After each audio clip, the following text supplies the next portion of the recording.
Bonjour et sois béni, bienvenue à cette autre édition de 5 minutes de méditation matinale. Je suis l'apôtre Cédric du ciel.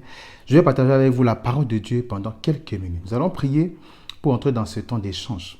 Père, dans le nom de Jésus, une fois de plus, je te suis reconnaissant de nous avoir réveillés ce matin. Dieu très saint, je te confie ce moment d'échange. Prends le contrôle total et que ta parole bénisse la vie de quelqu'un au nom de Jésus-Christ. Amen. Alors ce matin, nous allons partager la parole de Dieu dans Matthieu chapitre 6. Matthieu chapitre 6, on va lire seulement le verset 25 autant pour moi. On va lire seulement le verset 25. La Bible dit, « C'est pourquoi je vous dis, ne vous inquiétez pas pour votre vie de ce que vous mangerez, ni pour votre corps de ce dont vous serez vêtus. La vie n'est-elle pas plus que la nourriture et le corps plus que le vêtement ?» Ce matin, je vais partager avec toi sur le thème « Ne t'inquiète plus ». Ici, c'est Jésus-Christ qui parle et puis s'adresse à ses disciples pour les amener à comprendre qu'ils doivent se défaire de l'inquiétude, se débarrasser de l'inquiétude. Il y a des moments dans la vie, quand tu atteins un certain âge et que tu te rends compte que tu as très peu d'accomplissement, tu commences parfois à être inquiet pour ton avenir, à être inquiet pour ton futur. Parfois, tu te poses des questions. Si à ce niveau, à cet âge, je suis encore à ce niveau, est-ce que je vais m'en sortir ? Plusieurs ont peur par rapport à leur destinée. Plusieurs ont peur d'échouer leur vie et ça en devient une préoccupation. D'autres encore, leurs activités prennent une certaine tournure qu'ils n'ont pas attendue, qu'ils n'espéraient pas et également cela jette de la panique dans leur cœur. Dieu te dit ce matin, tu n'as pas à t'inquiéter. Est-ce que quand on dit ne pas t'inquiéter, ça veut dire t'en foutre de ta vie ou t'en foutre des préoccupations? Non, ça veut simplement dire de faire confiance en Dieu. Pourquoi Jésus dit de ne pas s'inquiéter? Quand tu regardes dans Jérémie chapitre 29 au verset 11, Dieu dit, car je connais les projets que j'ai pour toi, projets de paix et non de malheur, afin de te garantir un avenir rempli d'espérance. Donc Dieu, quand il te parle par ce message pour te dire, cesse de t'inquiéter par rapport à la vie de tes enfants, cesse de t'inquiéter par rapport à ton futur, cesse de t'inquiéter par rapport à tes études, c'est parce qu'il dit et il sait qu'il a forgé un plan de bonheur pour toi. Et ce plan de bonheur peut passer par des difficultés. Ce plan de bonheur peut passer par des saisons difficiles. Ce plan de bonheur peut passer par les nombreuses déceptions que tu es en train de vivre en ce moment, les nombreuses trahisons, l'abandon, le rejet que tu subis. Une chose reste vraie, c'est que le plan de Dieu pour toi ne va pas changer.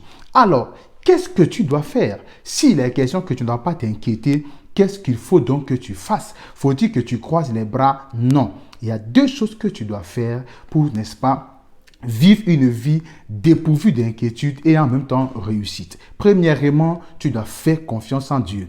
Ton avenir et ton succès ne dépendent pas seulement des efforts que tu fournis, mais aussi du soutien que le Seigneur t'accorde. Souviens-toi, dans le livre de Psaume 127, je pense le verset 1, le verset 2, la Bible dit, si l'Éternel ne bâtit la ville, celui qui bâtit travaille en vain. Si l'Éternel ne garde une maison, celui qui la garde en vain. Ça veut dire, si tu fournis des efforts, tu comptes sur des relations, tu as des possibilités. Si la main de Dieu n'est pas avec toi, alors tout cela est vain. Alors il faut que tu mettes ta confiance en Dieu. Pendant que tu es en train de travailler pour t'en sortir dans la vie, alors cesse de t'inquiéter. Pourquoi? Parce que Dieu est de ton côté.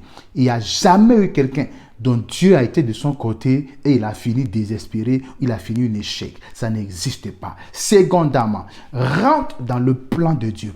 La seule garantie de ton succès dans la vie, la seule garantie de l'accomplissement de ta destinée, c'est de rentrer dans le plan de Dieu. La question à te poser, où est-ce que Dieu t'attend? Dans quoi est-ce que Dieu t'attend? Qu'est-ce que Dieu espère de toi? Quel est le plan qu'il a forgé pour toi? Si tu te retrouves au centre de sa volonté, alors tu n'as pas à t'inquiéter parce que tout va aller comme il a prévu. Et c'est ça qu'il a dit dans Jérémie chapitre 29 au verset 11. Car j'ai des projets pour toi. Rentre dans le projet de Dieu, commençant par la nouvelle naissance et évoluant par la découverte, n'est-ce pas, du plan de Dieu pour ta vie et s'insérer à l'intérieur. Si Dieu t'attend dans une ville particulière, vas-y dans cette ville, commencer à travailler. Si Dieu t'attend dans l'œuvre, rentre dans l'œuvre. Si Dieu t'attend dans les affaires, rentre dans les affaires. Si Dieu espère que tu épouses X et non pas Y, épouse celui que Dieu attend. Donc, c'est la seule garantie que tu dois évoluer n'est-ce pas, réussir ta vie sans être rempli d'inquiétude. Gloire à Jésus.